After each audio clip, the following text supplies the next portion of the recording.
반갑습니다. 여러분 프로토 교수입니다. 스포츠 모든 경기를 매일 분석 및 조합픽 공유 중에 있습니다. 영상에 공개되지 않는 정보들로 정보방에 입장하시면 확인하실 수 있으니 참여를 희망하시는 분들은 영상 하단 고정 댓글 링크를 통해 아무 조건 없이 자유롭게 참여가 가능하니 많은 참여 부탁드리겠습니다.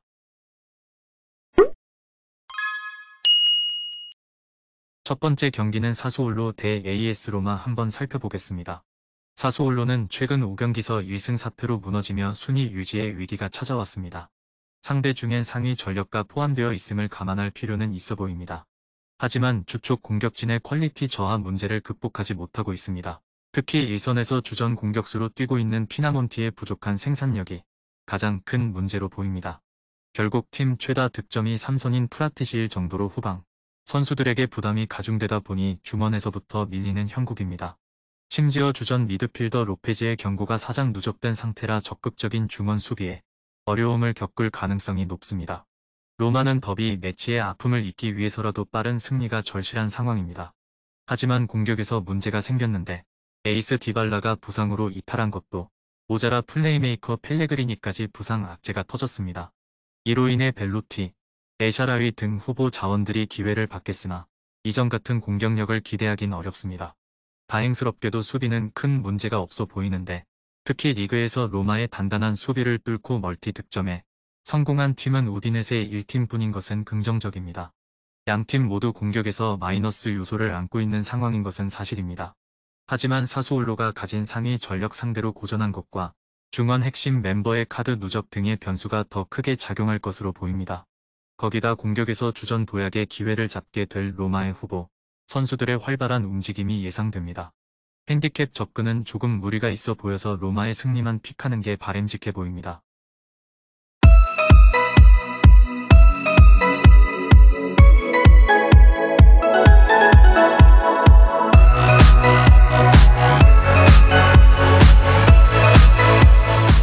두 번째 경기는 레체 대 아탈란타 한번 살펴보겠습니다. 레체는 계속되는 부진으로 강등권 근처까지 내려왔습니다. 이번 시즌 득점을 올린 선수가 4인에 불과해 집중 견제 당하기 쉬운 상황인데 실제로 이전 3경기에서 일선 공격수가 시도한 슈팅은 4회에 불과합니다. 그나마 다행이라면 인테르와의 경기를 제외하면 홈에선 1실점 이내로 틀어막은 것인데 체급차로 인해 주도권을 내주는 일이 잦다 보니 전반적인 수비 지표가 높게 형성되는 편입니다. 더구나 핵심 수비 자원인 주장 히올만이 경고 사장으로 다소 위축된 모습을 보일 가능성이 높습니다. 아탈란타는 최근 상위권 팀들에게 연패했습니다.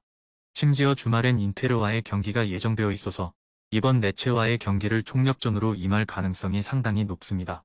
공격진이 강점인데 루쿠먼과 코프메이너르스의 득점력을 토대로 도합 10명의 선수가 득점을 신고했습니다. 하지만 무리엘, 자파타, 페이룬 등 서부 공격수들의 활약이 부족합니다. 그래도 원정에서의 수비는 매우 안정된 상태로 보이며 주로 수비 진영에서 라인을 형성할 레체가 상대라면 충분히 무실점을 할 가능성이 높아 보입니다. 아탈란타가 상위팀 간의 순위 경쟁서 꺾인 모습을 보인 것은 사실이나 레체의 빈약한 득점 루트와 경기장에서 균형을 잡아줄 핵심 선수가 징계에 자유롭지 못한 상태임을 감안하면 아탈란타가 승리를 챙길 것으로 보여집니다. 아탈란타의 공격진의 흐름이 좋고 이후 일정을 고려하면 아틀란타의 핸디슨을 픽하는 것도 좋은 매치로 보여집니다.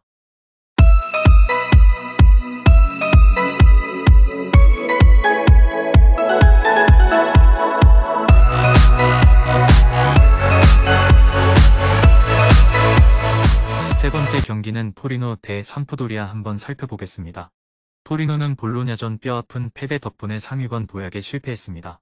최근 팀의 원톱으로 자리 잡기 시작한 유망주 펠레그리가 이른 부상으로 교체되는 바람에 계획했던 대로 상대 수비를 공략할 수 없었죠. 교체 출전한 카라모는 드리블 돌파 말고는 좋은 모습을 보여주지 못했고 단점인 후반 실점 문제가 발목을 잡았습니다. 그래도 그간 상위 전력을 만나 1실점으로 틀어막는 안정적인 수비를 보여준 것은 사실입니다.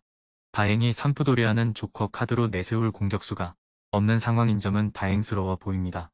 삼프도리아는 2경기 연속 무기력한 패배를 당했습니다. 이번 토리노전도 어려운 일정이 될 것으로 보이나 이 경기마저 놓치면 강등권을 굳힐 수 있는 위기가 찾아올 수 있습니다. 그나마 원정 경기가 좀 더 나은 편입니다. 원정 6경기에서 득실만큼은 챙겨가고 있습니다. 시즌 내내 좋지 못한 결정력을 보인 것은 사실이나 과감한 압박을 통한 득점 시도 가능성을 배제할 수는 없을 것으로 보입니다. 다만 우측면 공수겸장 레리스가 이전 경기 경고를 받으며 결장 징계가 확정이므로 블라시치, 라사로의 우측 공략에 애먹을 가능성이 높습니다. 토리노가 이전 경기 공수에서 약점을 노출한 것은 사실입니다. 하지만 삼프도리아는 현재 상대의 약점을 공략할 카드가 빈약하고 주전 선수들의 연이은 징계 결장 때문에 일관된 경기력 유지 자체가 어려운 상황이라 원정에서 좋은 결과를 챙기진 못할 것으로 보입니다. 또한 양 팀 모두 결정력에 부재가 있어서 저득점 양상의 경기로 흘러갈 가능성이 높습니다. 승패보다는 언더의 무게를 더 실어보는 게 바람직해 보입니다.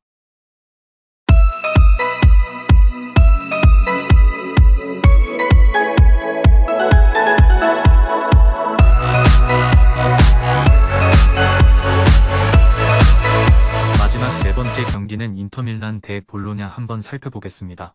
인테르는 홈에서는 적수를 찾기 힘들 정도로 기세가 좋습니다. 볼로냐를 상대로 이전 두 시즌 맞대결 3승 1패로 압도적 우위를 보여주기도 했고 결과에 따라 4위까지도 가능한 상황이라 많아 반드시 이기겠다는 생각으로 경기에 임할 가능성이 높습니다. 하지만 이전 2경기 강팀에게 무기력한 패배를 당한 것은 아쉬운 부분. 그럼에도 공격의 핵심 마르티네즈와 바렐라의 꾸준함, 홈에서 강한 코레아의 후반 기용 등 다양한 옵션이 존재하기 때문에 상위 전력다운 모습이 기대됩니다. 다만 뒷문 수비에 집중할 필요가 있습니다. 볼로냐가 역습 옵션이 없는 팀은 아니기 때문이죠. 볼로냐의 기세가 오른 것은 사실이나 양팀 간의 체급차가 분명한 데다 인테르 공격진이 이용하기 좋은 수비적 약점도 노출한 상태임을 고려해야 합니다. 인테르의 인상적인 홈 경기력과 볼로냐의 원정 수비력 및 후반 교체 카드 등 각종 변수를 고려해도 인테르가 우세한 게 사실이며 인테르의 핸디승도 가능해 보이는데 의외의 1골 싸움의 가능성이 있어 언더를 고려하는 것도 괜찮아 보입니다. 금일 경기들은 이렇게 알아보았습니다. 좀 더 다양하고 많은 정보를 원하시는 분들은 영상 하단 댓글에 링크 클릭 후 문의하시면 아무런 조건 없이 정보방 입장 가능하니 입장하셔서 정보 받아보시길 바라겠습니다. 그리고 영상에서 리뷰하지 않은 디테일한 정보와 조합픽은 매일 교수 정보방에서 공유하고 있으니 꼭 참여해보시길 권장드리며 이번 영상은 여기까지 하겠습니다. 시청해주셔서 감사드리며 늘 여러분들의 건승을 기원합니다. 감사합니다.